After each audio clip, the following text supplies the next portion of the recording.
How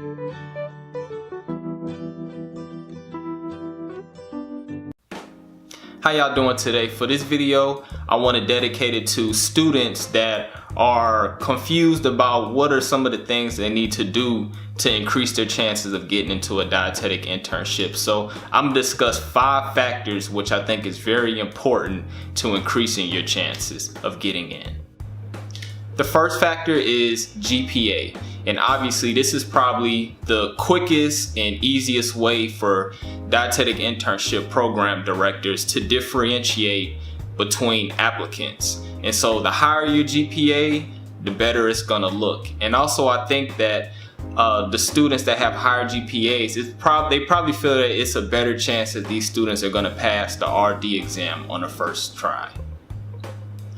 And the second factor is having good letters of recommendations. So once you apply for internships, each internship is going to require 3 letters of recommendation. 2 are going to be academic, and the third one can be either from an employer, family member, or friend, or somebody that you volunteered with.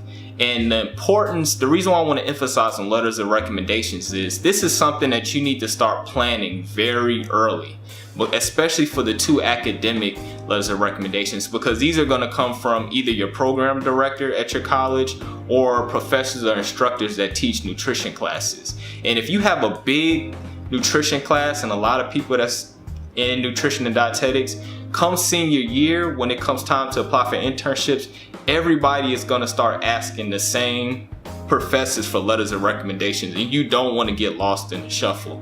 So while you're in like your sophomore and junior year, you need to start looking for your favorite instructors and professors and kind of get familiar with them and develop a personal relationship. So when it comes time for them to write you a letter of recommendation, they can write you a good one and they know exactly the type of person you are, what type of projects you did, and how good of a student you are.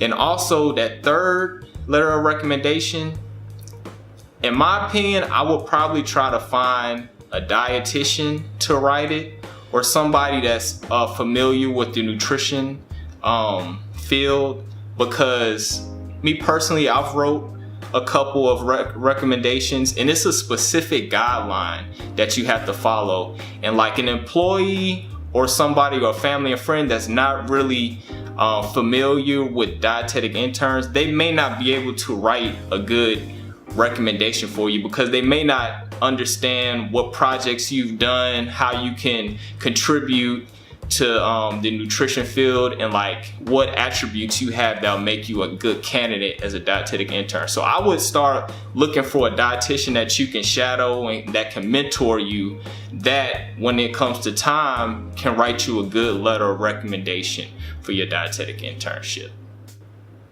And the third factor is having a good personal statement.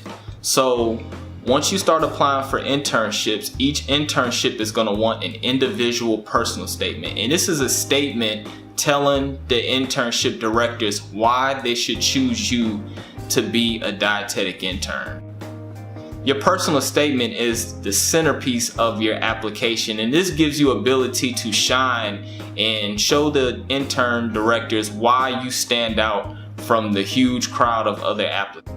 And some of the things that you can discuss in your personal statement is, why do you want to enter the dietetics profession? What interests you about being a dietitian?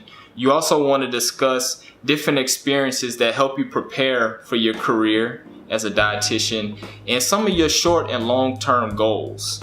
Also, you can factor in some of your strengths and even some of your weaknesses or things that you want to improve on as a dietitian.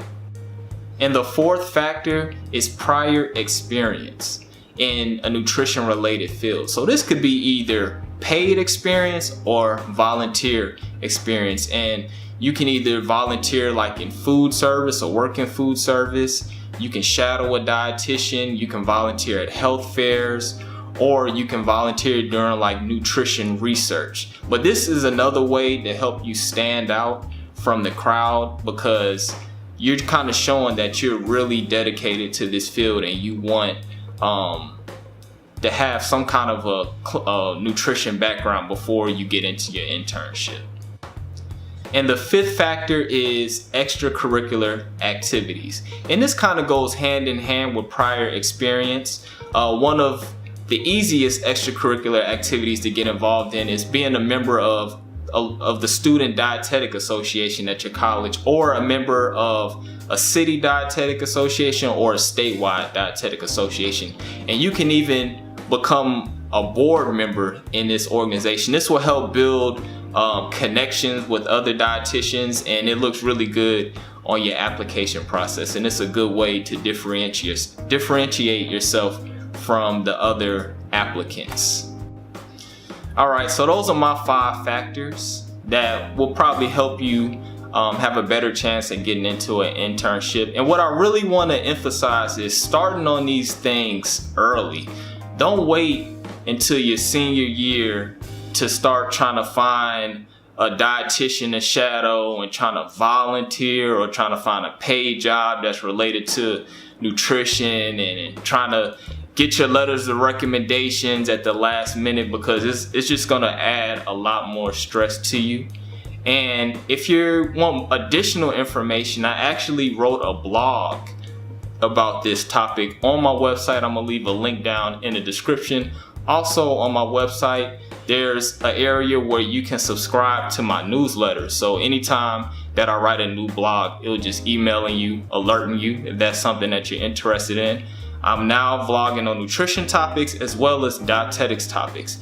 And if y'all have some topics that y'all want me to cover in the blog or video, y'all can go on my website on the contact tab and just pretty much write the suggestion in there.